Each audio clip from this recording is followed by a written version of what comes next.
Hello students, hope you all are doing well. So previously આપણે તમારું principles of microeconomics 1 એનું unit 3 production analysis એમાં આપણે discuss કરતા હતા ડિફરન્ટ થિંગ્સ જેવા પ્રોડક્શન એનાલિસિસ, એનું નેચર, એના ટાઈપ્સ, એનું મેથેમેટિકલ રિપ્રેઝન્ટેશન્સ, એટલા જ આપણે લો ઓફ વેરિયેબલ પ્રપોર્શન્સ જે છે એ ડિસ્કસ કરીએ છીએ. બરાબર. પ્રીવિયસ સેશન્સની અંદર મેં તમને બિઝનેસ સાયકલની અંદર કયા રિટર્નનો કેવો રોલ છે એ વસ્તુ, પછી અઝમ્પશન્સ કેવી છે લો માટેની, એઝ વેલ એઝ તમને પ્રોડક્શનના પોઈન્ટ ઓફ વ્યૂથી દરેક વસ્તુ જે સમજાવવાની હતી, આપણે ઇફેક્ટિવલી સમજવાની હતી કે જેમાં એવરેજ પ્રોડક્ટ, માર્જિનલ પ્રોડક્ટ જે છે કેવી રીતે વર્કઆઉટ કરે છે. બરાબર. એ વસ્તુ આપણે સમજી લીધી. હવે તમને છે ને એક આખો કન્સેપ્ટ જે છે ને નવીન રીતે આપેલો છે કે ભાઈ આવી વસ્તુ પ્રોડક્શનના કેસમાં થાય, બરાબર ને, તો એ વસ્તુ જે છે એ કોસ્ટના કેસમાં કેવી રીતે ન થઈ શકે? કારણ કે કોસ્ટ એ કંપની માટે તો ઇમ્પોર્ટન્ટ પેરામીટર જ છે ને. કોસ્ટ કંપનીને દરેક પ્રોડક્ટ બનાવવા માટે કંપનીને કોસ્ટ લાગતી, મફત તો બને નહીં પ્રોડક્ટ. સો આખો કન્સેપ્ટ જે હવેનો કન્સેપ્ટ જે આપણે ડિસ્કસ કરશું આ સેશનમાં, that is particularly based on the cost. There is diminishing cost, there is constant cost and there is rising cost. પણ ડિમિનાઇઝિંગ રિટર્નના કેસમાં આપણને નુકસાની થતી હોય છે, જ્યારે ડિમિનાઇઝિંગ કોસ્ટના કેસમાં આપણને ફાયદો થતો હોય છે. એ વસ્તુ હંમેશા ધ્યાનમાં રાખવાની કે રિટર્ન એ કંપની માટે જે છે એ કંપનીને મળી રહેલી વસ્તુઓ છે, જ્યારે કોસ્ટ જે છે એ શું છે તો કે કંપનીએ ઇન્કર કરવો પડતો expensive for particularly we can say that the for particularly making anythings out or particularly manufacturing anything. So કહેવાનું તાત્પર્ય ખાલી અને ખાલી એટલું જ છે કે ભાઈ આ રિટર્ન જે છે એ જો પ્રોડક્શનના કેસમાં રિટર્ન, એટલે કે તમને રિટર્નના કેસમાં આ ડિમિનાઇઝિંગ રિટર્ન હોય તો અઘરું છે, તો તમારા માટે લૂપહોલ છે. બટ ડિમિનાઇઝિંગ રિટર્ન જો કોસ્ટના કેસમાં ડિમિનાઇઝિંગ કોસ્ટ હોય તો it will be beneficial for you. Fine. આગળ જતાં એ વસ્તુ જોશું આપણે એવરેજ કોસ્ટ અને માર્જિનલ કોસ્ટના કેસમાં. ફાઇન. જેમાં તમને હું ઇફેક્ટિવલી દરેક વસ્તુ સમજાવીશ. શું કહે છે તો કે the law of returns can also be expressed in term of cost diminishing, constant cost and rising cost respectively. કહેવાનું તાત્પર્ય ખાલી એટલું જ છે કે લો ઓફ રિટર્ન્સ જે છે, હકીકતે તો આ લો ઓફ રિટર્ન જ છે ને, એના ઉપર જ આપણે કામકાજ કરીએ છીએ, સામેથી આપણને કેટલા પૈસા મળશે. તો એ શું કહે છે તો કે law of return can be express, it can also express in terms of cost diminishing cost as well as constant cost and rising cost or increasing કોસ્ટના પોઈન્ટ ઓફ વ્યૂથી પણ તમે જે છે એને લઈ શકો છો. શું નીચે શું કહે છે કે the table below depicts the law of returns in terms of cost. બરાબર. લો ઓફ રિટર્નને આ વસ્તુ ડેપિક્ટ કરે છે ઇન ટર્મ્સ ઓફ કોસ્ટના પોઈન્ટ ઓફ વ્યૂથી. તો જો યુનિટ ઓફ આઉટપુટ આપણે 10 યુનિટ માટે જે છે ને આપણને ટોટલ કોસ્ટ લાગે છે 105, જ્યારે એવરેજ કોસ્ટ 105 ભાગ્યા 10 તો 10.5 ને માર્જિનલ તો ઇનિશિયલી એટલી. તમને એવો ક્વેશ્ચન થતો હશે કે મેડમ હવે આમાં નવું સમજવાનું એવરેજ કોસ્ટ ને marginal cost. Yes, average cost એટલે કે ટોટલ જેટલા પણ યુનિટ્સ છે એ બનાવવા લાગતા પૈસા, that is known as the average cost. જેમાં તમે total cost divided by number of units કરો છો ઓર નંબર ઓફ આઉટપુટ્સ કરો છો તો તમને એવરેજ કોસ્ટ મળી જાય છે. યસ ઓર નો? જ્યારે માર્જિનલ કોસ્ટના કેસમાં આખી સિચ્યુએશન અલગ છે. હાઉ? તો માર્જિનલ કોસ્ટ જે છે કે જે રૂપીઝની અંદર તમે જોઈ શકો છો marginal cost, these things are particularly we can say that the based on the additional unit, કે એડિશનલ યુનિટ બનાવવા માટે તમને જેટલી કોસ્ટ લાગે છે that is completely based on the marginal concept. એને માર્જિનલ કોસ્ટ કહેવાય. એક એડિશનલ યુનિટ બનાવવા માટે લાગતી કોસ્ટને માર્જિનલ કોસ્ટ કહેવામાં આવતી હોય છે. ફાઇન. નાઉ તમારી પાસે 4 કન્સેપ્ટ છે: average product, marginal product, average cost and marginal cost. Yes or no? આમાં તમને 10 યુનિટ્સથી લઈ અને 20 યુનિટ્સ સુધીનું આઉટલેટ આપેલું છે, જેમાં આપણે યુનિટ બાય યુનિટ જોતા જઈએ કે કેમ સિચ્યુએશન આવી છે. ફાઇન. 10 યુનિટ્સ ઓફ આઉટપુટમાં ટોટલ કોસ્ટ તમને 105 આપી છે. 105 ભાગ્યા 10 કરશો તો 10.5 એવરેજ કોસ્ટ હોય છે અને 10.5 જ તમારી માર્જિનલ કોસ્ટ બની જાય છે. ફાઇન. 11 યુનિટ આઉટપુટના જ્યારે હોય ત્યારે ટોટલ કોસ્ટ જે છે એ 104 ભાગ્યા તમે 11 કરશો તો 10.3 અને માર્જિનલ કોસ્ટ તમને મળશે 9. તમને એમ થાય કે મેડમ આ માર્જિનલ કોસ્ટ હકીકતે આવે છે ક્યાંથી? તો જો ટોટલ કોસ્ટમાંથી જૂની કોસ્ટ તમે બાદ કરી દો ને તો તમને મળતું થશે. ટોટલમાંથી તમે જૂનું બાદ કરી દેશો તો તમને ઓટોમેટિકલી મળી જશે. યસ ઓર નો? 114માંથી 5 બાદ કરો તો કેટલા થાય? સિમ્પલેસ્ટ મેનરની અંદર 9 આવશે, કારણ કે 105 પ્લસ 10 તો 115 થાય. બટ આમાંથી તમે બાદ કરશો તો 10 નથી આવતા, 9 આવે છે. 114 માઇનસ 105 તો 9, 122 માઇનસ 114 તો 8. એવી રીતે તમને માર્જિનલ વસ્તુ મળી શકે છે. ઉપર પણ માર્જિનલ પ્રોડક્ટના કેસમાં પણ એ જ રીતે હતું. બરાબર. આગળનું જે કાંઈ એમાંથી પાછળનું વાત કરીએ તો એક્સ્ટ્રા તમને માર્જિનલ કોસ્ટ કેટલી લઈ ગઈ તમને મળી જાય. Yes or no? ક્લિયર છે? ફરી પાછું કહું છું, અહીંયા 11 યુનિટ બનાવવા માટે 114 રૂપિયાની ટોટલ કોસ્ટ લાગે છે. તો 114 ભાગ્યા 11 will give you the average cost of 10.3. But marginal cost કેમ મળે? તો કે 114 માઇનસ 5 તો 9. બરાબર. અહીંયા ક્લિયર છે કે એક્સ્ટ્રા યુનિટને માંથી તમે જૂનું યુનિટ બાદ કરી દો તો એક યુનિટ માટે લાગતી કોસ્ટ તમને મળી જાય. હા કે ના? બરાબર. તો એ મેનરની અંદર કીધેલું છે. ફરી પાછું આગળ જોઈએ કે વળી પાછું એક યુનિટનો વધારો તો 122 તમને ટોટલ કોસ્ટ મળી. 122 ભાગ્યા 12 ઇટ સેલ્ફ ઇઝ ધી 10.1, 10.1 જેટલું આવે છે. અને 122માંથી તમે 14 બાદ કરશો તો 8 આવશે. કેવી રીતે? તો કે 120 માઇનસ 14 તો 6 યુનિટ ને 122 માઇનસ 14 તો 8 unit. Can you get it? બરાબર. તમે આ વસ્તુ તમને મળી શકે એમ છે? તો કે હા. જોઈએ 13 યુનિટ એટલે કે વળી પાછો એક યુનિટનો વધારો કર્યો તો કોસ્ટ 122માંથી 129 લાગે છે. 129 ભાગ્યા 13 કરો તો 9.9 જેટલું તમને જે છે એ એવરેજ કોસ્ટ મળી આવી. પણ 129 ભાગ્યા 122 કરશો તો 7 તો 7 તમને જે છે એ માર્જિનલ કોસ્ટ મળે છે. It means whenever average cost is declining, marginal cost is declining more than the average cost. જેવું એવરેજ આઉટપુટ માર્જિનલ આઉટપુટનું થતું હતું ને એવું જ આમાંય થાય છે. જુઓ 10.1 માંથી 9.9 થયા તો ઓછું કહી શકાય કે ઓછું ડિક્લાઇનિંગ આવ્યું છે, જ્યારે આમાં 8 માંથી સીધું 7. ઇટ મીન્સ વધારે ડિક્લાઇનિંગ પાર્ટ છે. યસ ઓર નો? તો એ વસ્તુ પર તમારે ફોકસ કરીને ચાલવાનું છે કે વેનેવર marginal cost started declining, it declining more than the average cost, and whenever marginal cost going up it goes more rapidly than the average cost. એ પણ તમને જોવા મળશે. જોજો આગળ હું તમને બતાવું છું. અહીંયા 14 યુનિટ જે છે ત્યારે 136 ટોટલ કોસ્ટ છે, એને ભાગ્યા 14 કરશો તો 9.7 તમારા માટે મળશે એવરેજ કોસ્ટ, જ્યારે માર્જિનલ કોસ્ટ 7 ની 7 જ રહે છે. આમાં ખાલી 0.20 નો વધારો આવેલો છે. બરાબર. You can see here 9 and 7 0.20. Fine. Next તમને કીધું છે 15 યુનિટ એ 144 રૂપિયાની તમને ટોટલ કોસ્ટ લાગે છે. 144 રૂપીસની ટોટલ કોસ્ટ લાગે છે. એને ડિવાઇડેડ બાય 15 કરશો તો 9.6, જ્યારે આની અંદર વધારો આવ્યો છે 8. અહીંયા ઘટે છે, અહીંયા વધે છે. યસ, કારણ કે આની પહેલાં ઘટવાનું ચાલુ થઈ હતી તો ઓબ્વિયસલી એવરેજ કોસ્ટ એના પછીથી જ વધવાનું ચાલુ કરશે. Yes or no? બરાબર. તો એ મેનરની અંદર કીધું છે કે ભાઈ જો અહીંયા 144ના લેવલે 15 યુનિટ છે ને 144 ભાગ્યા 15 કરશો તો 9.6, પણ અહીંયા 144માંથી 36 બાદ કરશો તો 8 યુનિટ તમને મળશે. Yes or no? And this will be the we can say that the particular આપણે આપણા કંપની માટે કહીએ તો એક એડવર્સ સિચ્યુએશન છે. ફાઇન.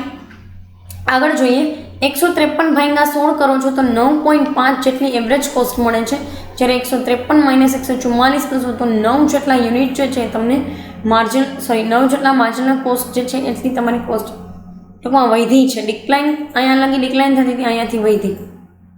બરાબર. બટ આ હજી ડિક્લાઇનેશન ફોર્મેટમાં જ છે. જો એવરેજ કોસ્ટ એ તો હજી 9.6 થી 9.5 આવી છે. હજી 9.5 સ્ટેબિલાઇઝ રહેશે, પછી 9.6 વધશે, 9.7 પછી 9.9. જોઈ લઈએ કેવી રીતે છે. તો કે 163 જેટલી કોસ્ટ તમને લાગે છે, ત્યારે 17 જેટલા યુનિટ જે છે એ તમે ભાગો છો તો 9.5 જેટલી તમને એવરેજ કોસ્ટ મળી છે. જ્યારે માર્જિનલ કોસ્ટ તમને આમાંથી 163માંથી 153 બાદ કરો તો 10 મળે છે. યુ કેન સી હિયર, પહેલાં અહીં ડિક્લાઇન થતું તો પછી વધતું ગયું તો અહીંયા 10 પહોંચી ગયું છે. આ હજી ડિક્લાઇન સ્ટેજ ઉપર જ છે અને અહીંયા સ્ટેબિલાઇઝેશનના સ્ટેજ ઉપર છે. એવું સ્ટેજ કે જ્યાં સાથે સાથે આવતું હતું એ અહીંયા 5 અને 5 આવે છે. You can see here, yes or no? બરાબર. નેક્સ્ટ આવ્યું છે તમને 174ની ટોટલ કોસ્ટ જે છે એ 18 જેટલા યુનિટ તમે ભાગો તો 9.6, એટલે હવે આ છે ને વધે છે. એવરેજ કોસ્ટ વધવાની સ્ટાર્ટ થઈ છે અહીંયાથી છેકથી, જ્યારે માર્જિનલ કોસ્ટ અહીંયાથી જ વધવાની સ્ટાર્ટ થઈ ગઈ હતી. એટલે એક વસ્તુ તમે જો, માર્જિનલ કોસ્ટ જે છે ને 15માં યુનિટે જ વધવાની સ્ટાર્ટ થઈ હતી, જ્યારે એવરેજ કોસ્ટ છે ને 18માં યુનિટે વધવાની સ્ટાર્ટ થઈ છે. ઇટ મીન્સ કે હંમેશા માર્જિનલ કોસ્ટ વધે છે ને, માર્જિનલ કોસ્ટ જે છે ને એ એવરેજ કોસ્ટ કરતાં સ્પીડીલી વધે છે. માર્જિનલ કોસ્ટ જે છે એ એવરેજ કોસ્ટ કરતાં હંમેશા સ્પીડીલી વધતી હોય છે. ડિક્લાઇનિંગ સ્પીડીલી થાય છે ને વધે છે પણ સ્પીડીલી છે. ફાઇન. સો એ કન્ટેક્સની અંદર તમને આપેલું છે.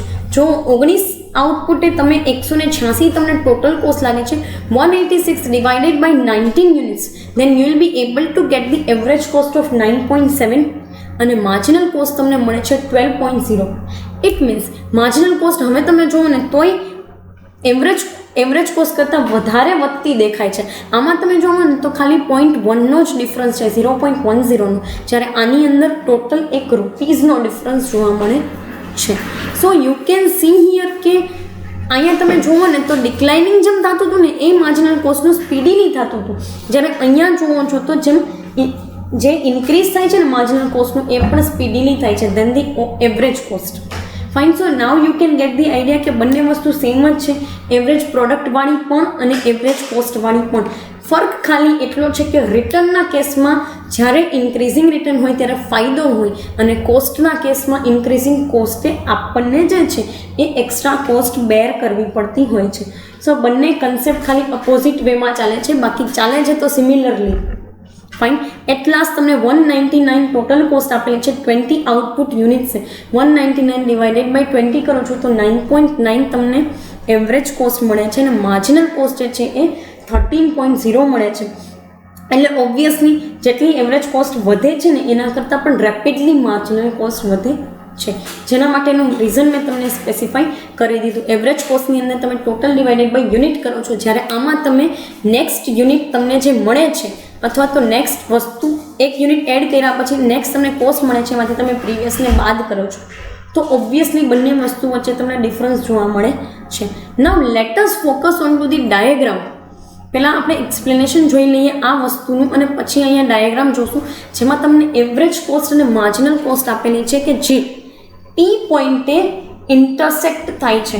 એક એવા પોઈન્ટે કે જ્યાં ઇન્ટરસેક્ટ થાય છે તો ટેબલની અંદર આપણે જોવું પડશે ને કે કયો એવો પોઈન્ટ છે કે જ્યાં બંને વસ્તુઓ ઇન્ટરસેક્ટ થતી હશે. Fine. So let us focus on to the explanation part. The above table clearly expresses the relationship between marginal cost and average cost. When the marginal cost falls, average cost also falls. બરાબર. શું કહે છે જુઓ, અહીંયા marginal cost falling part ઉપર આવે છે ને, જ્યારે 10.5 થી 9 પછી 8 પછી 7, અહીંયા એવી જ રીતે છે 10.5 10.3 10.1 9.9. પણ જોવાની વસ્તુ એ છે કે જેટલી સ્પીડીલી જેટલી rapidly marginal cost falling part ઉપર છે ને એના કરતાં એવરેજ કોસ્ટ ઓછી જે છે એ નીચે જાય છે. કેવી રીતે જુઓ તમે, અહીંયા છે ને 10.5માંથી સીધું 9, બરાબર, 50 પૈસાનો ઘટાડો, પછી 1 પૈસાનો ઘટાડો. જ્યારે અહીંયા તમે જુઓ ને તો ખાલી 20 પૈસાનો, પછી 30 પૈસાનો, ફરી પાછો 20 પૈસાનો એવો જ ઘટાડો તમને જોવા મળે છે. It means marginal cost is falling more rapidly than the average one. Fine. Now let us focus on to the next part. શું કે છે, likewise when the marginal cost rises, average cost also rises, but marginal cost more rapidly rises than the average cost. જો અહીંયા સીધા 1 રૂપિયા વધે છે, જ્યારે એક તો અહીંયા લેટ વધવાનું સ્ટાર્ટ થાય છે ને એ ખાલી 10 પૈસા જ એવરેજ કોસ્ટ વધે છે. Reason behind this is that કે એવરેજ કોસ્ટ હંમેશા જે છે એ આખા તમારા ટોટલ આઉટપુટની અંદર ડિવાઇડેડ હોય છે, જ્યારે marginal cost it self is the excessive units cost. તો એ ટોટલ આઉટપુટમાં ડિવાઇડેડ હોય નહીં. તો ઓબ્વિયસલી આજે હું 10 રૂપિયાના જે છે એ ભાગ કરી નાખું તો એ રૂપિયાની અંદર વેચાઈ જાય કે નહીં? આ એ જ કામકાજ એવરેજ કોસ્ટનું છે, બરાબર. પણ હું 2માંથી 1 બાદ કરું તો ઓબ્વિયસલી મને 1 રૂપિયો મળે, પછી 3માંથી જે છે 1 બાદ કરું તો 2 રૂપિયા મળે, 4માંથી 1 બાદ કરું તો 3 રૂપિયા મળે. તો ઓબ્વિયસલી માર્જિનલ કોસ્ટનો તમે સિનારીઓ જુઓ તો તમને વધારે જ દેખાવાની છે. ફાઇન. સો એ મેનરની અંદર આપણે જોયેલું. હવે નેક્સ્ટ શું કહે છે જુઓ, તો કે this has been illustrated in the alongside diagram 4.3 and in this diagram two cost curve, AC stands for the average cost and MC stands for the marginal cost. Fine. So here two curves, average cost and marginal cost curve, intersect with each other at point P. અહીંયા તમે ડાયાગ્રામમાં જો 4.3 diagram છે, yes or નો? એમાં તમને average cost અને marginal cost બે વસ્તુ જે છે એ આપેલી છે, જે પી પોઈન્ટે ઇન્ટરસેક્ટ કરે છે, એટલે કે એકબીજાને છેદે છે તમારી લેંગ્વેજમાં કહું તો, બરાબર. સો એક પી પોઈન્ટ ઇન્ટરસેક્ટ કરે છે. At this point both the cost are equal to each other. એ પોઈન્ટે બંને કોસ્ટ જે છે એ ઇક્વલ થઈ જશે એકબીજાની સાથે. પણ તમને એવો પ્રશ્ન થાય કે મેડમ ટેબલમાં તો ક્યાંય એકેય જગ્યાએ ઇન્ટરસેક્ટ થાય એવું દેખાતું નથી. પણ અહીંયા જુઓ તમે, આ 9.5 એક જ જગ્યાએ રહેતા હશે, જ્યારે આ 9 થી 10 સુધીમાં જાય છે તો વચ્ચે ક્યાંક 9.5 આવી જતું હશે આ 16 અને 17માં યુનિટે, બરાબર. કે જ્યાં એવરેજ કોસ્ટ તો સ્ટેબલ છે બટ માર્જિનલ કોસ્ટ થોડીક એવી વધે છે, યસ ઓર નો? તો અહીંયા વચ્ચે ક્યાંક 9.5 આવતું હશે and at that 9.5 point here we will get P point. અને એ એક એવો પોઈન્ટ હશે કે જ્યાં બંને કોસ્ટ એક સરખી થઈ જતી હશે અને દરેક એક આઉટપુટના લેવલે બંને કોસ્ટ એક સરખી થતી જ હોય. The reason behind this is just that કે ત્યાં તમે મેક્ઝિમમ રિસોર્સિસ જે છે એ યુઝ કરી લીધેલા હશે. ફાઇન. સો એ વેની અંદર તમને આપેલું છે બે કોસ્ટ તમે જોઈ શકો છો. માર્જિનલ કોસ્ટ થોડીક અપર સાઈડ ઉપર છે, જ્યારે એસી કોસ્ટનો શેપ જે છે એ એવરેજ કોસ્ટનો શેપ જે છે એ પર્ટિક્યુલરલી જોવા જઈએ તો એકદમ યુ શેપ બને છે, બરાબર. અહીંયા બે કોસ્ટનો પાર્ટ જે છે, જે ઊંડો ભાગ એ ડિમિનાઇઝિંગ કોસ્ટ છે, સીધો વચ્ચેનો ભાગ કે જે ઇન્ટરસેક્ટ કરે છે એ કોન્સ્ટન્ટ કોસ્ટ રહેશે, અને ઇન્ક્રીઝિંગ કોસ્ટનો આ ભાગ છે બેયમાં બતાવે છે. પણ જ્યારે ફોલિંગ પાર્ટ ઉપર માર્જિનલ કોસ્ટ આગળ છે તો રાઇઝિંગ પાર્ટ ઉપર એવરેજ કોસ્ટ જે છે એ આગળ તમને દેખાતી જણાય છે. Fine. So this is the all thing related to the costing parameter. Last line તમને કીધું છે કે the law of variable proportion is of universal application, બરાબર. ગમે ત્યાં તમે આ જે કાંઈ પણ લો ઓફ વેરિયેબલ પ્રપોર્શન જે છે એનું યુનિવર્સલી તમે અપ્લાય કરી શકો છો.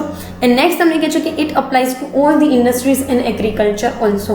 આ જેટલો પણ આપણે લો ભણ્યા ને એ દરેક લો આપણે ઇન્ડસ્ટ્રીના પોઈન્ટ ઓફ વ્યૂથી સ્ટડી કરેલો છે, આગળવાળો પણ અને આ પણ, એટલે કે રિટર્નવાળું પણ અને કોસ્ટવાળું પણ આની સામે જે છે એ આપણે એગ્રીકલ્ચરના પોઈન્ટ ઓફ વ્યૂથી પણ જોશું, જેમાં હું તમને એ વસ્તુ સમજાવવા માગું છું કે એગ્રીકલ્ચરના પોઈન્ટ ઓફ વ્યૂથી કઈ વસ્તુ બેસ્ટ કહી શકાય છે. ફાઇન. સો એ વેથી આપણે જશું, જે ક્રિટિસિઝમની અંદર પણ તમને સમજાવી દઈશ. ફાઇન. સો એ મેનરની અંદર આગળ એગ્રીકલ્ચર વિશે પણ સમજશું, but this is all about the cost. અને કોસ્ટ પણ આઉટપુટના પેરામીટર અકોર્ડિંગ ટુ જ જે છે એ વર્કઆઉટ કરે છે. સો પર્ટિક્યુલર આ સેશન માટે અહીંયા સુધી રાખીએ. અહીંયા તમારો હજુ પણ law of variable proportion complete નથી થયો, આપણે ક્રિટિસિઝમ ડિસ્કસ કરવાના બાકી છે, જે કમિંગ સેશન્સની અંદર ડિસ્કસ કરશું. અત્યારે અહીંયા સુધી રાખીએ. Thank you so much.